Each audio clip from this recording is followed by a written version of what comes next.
శ్రీ మహాగణాధిపతయే నమ. ఐం మహాసరస్వత్యే నమ. శ్రీ లలితాంబికాదేవియే నమ. రాశి ఫలాల కార్యక్రమంలో భాగంగా ఈ మే నెల 1వ తేదీ నుంచి నెలాఖరు వరకు కూడా 12 రాసుల వాళ్లకు ఎలా ఉండబోతుంది ఏమి అనేటువంటి దాని విషయం ఇప్పుడు తెలియజేసుకుంటున్నాం. అయితే ఈ మే నెలలో 14, 15 తారీఖులలో గురువు మారటం అనేటువంటిది ఉన్నది. అంటే వృషభములో నుండి మిథునములోకి గురువు వస్తూ ఉన్నాడు. అందువలన గురువు యొక్క మార్పు వలన ప్రతి వాళ్ళ జీవితంలోనూ గురువు ఇచ్చేటువంటి ఫలితాలు చాలా గొప్పగా ఉంటాయి. అయితే సహజముగా లగ్నములో గురువు ఉన్నాడు అంటే 1,00,000 దోషాలను కానీ పోగొడతాడు అని శాస్త్రము ఉన్నది. కాబట్టి అటువంటి గురువు అంటే ఏమిటి? మనకు గురుగ్రహము అనేటువంటిది దైవ అనుకూలతతో మనము ప్రమాణముగా చూసుకోవాలి. అలాగే ఎవరెవరి వ్యక్తిగత జాతకాలలో వాళ్లకు గురువు గనక అనుకూలముగా ఉన్నాడు అంటే అద్భుతమైనటువంటి మార్పులు ఇస్తాడు గురువు. ఉన్నట్టుండి అనూహ్యముగా వాళ్ళ జీవితాల్లో ఏదో తెల్లవారేటప్పటికీ లాటరీలు తగిలితే ఎంత ఆనందం ఉంటుందో అలాంటి యోగాలను ఇస్తాడు గురువు యొక్క గ్రహం. అందువలన మామూలుగా వ్యక్తిగతమైనటువంటి జాతకాలలో ఎవరికి వాళ్ళు చూసుకోవాలి, సహజం.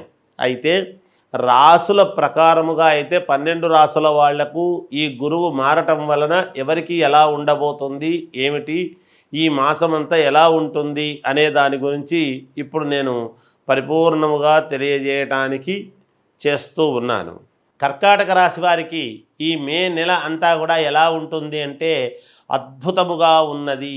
చాలా సుఖ సంతోషాలతో ఆనందముగా చావుగా లాటరీ తగిలితే ఎలా అయితే ఉంటుందో అలాంటి జీవితము గడుపుతారు ఈ నెల రోజులు అనేటువంటిది ఉన్నది. అంటే నేను చెప్పాను కాబట్టి ఎవరో కొంతమందికి చాలా ఇబ్బందులు ఉండి, ఏంటి గురుగారు మీరేమో ఇలా చెప్తున్నారు, మాకేమో ఇలా ఉంది అంటే నా ప్రమేయం ఏమీ లేదు. రాశిపరంగా అద్భుతముగా ఉన్నది, చాలా యోగవంతముగా ఉన్నది.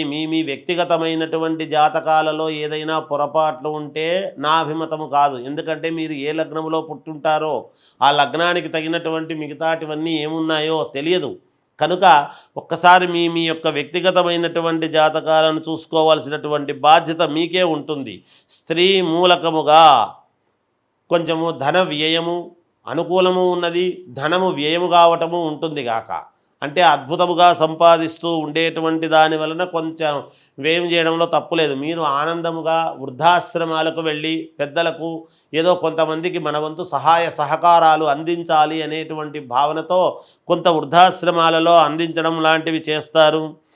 అలా సంచారం అన్నమాట. వృద్ధాశ్రమాలను తిరిగి అక్కడ ఉండేటువంటి విషయాలన్నీ తెలుసుకొని మీరు మంచి మనస్సుతో నలుగురికి ఉపయోగపడాలి అనేటువంటి కార్యక్రమాలు తప్పకుండా మీరు చేసి తీరుతారుగాక.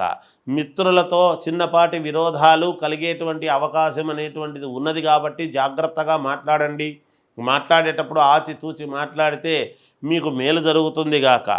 ఎన్నో కష్టాలు అవి ఇవి మీరు పడి ఉంటారు, తప్పదు. కానీ ఇప్పుడు పడేటువంటి కష్టాలు పెద్దగా ఏమీ కాదు.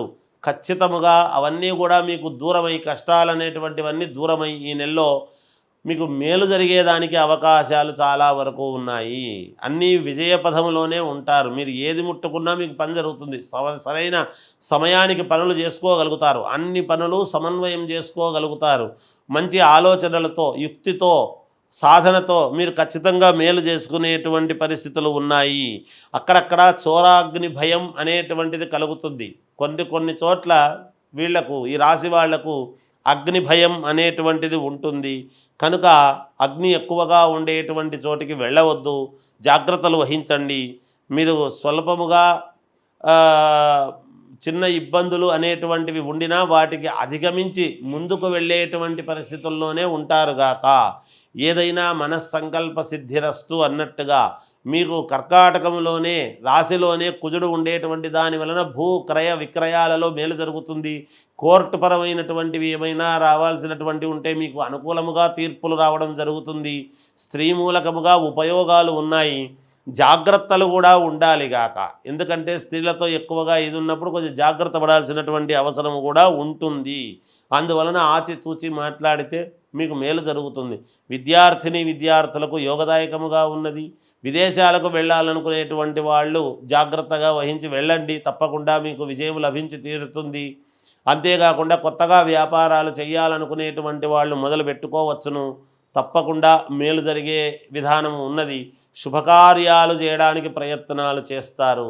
అన్ని రకాల యోగదాయకముగా ఉన్నది. మీ వ్యక్తిగతమైనటువంటి జాతకాన్ని ఒక్కసారి పరిశీలన చేసుకుంటే మీకు మేలు జరుగుతుంది అనేటువంటిది తెలియజేస్తూ జయోస్తు.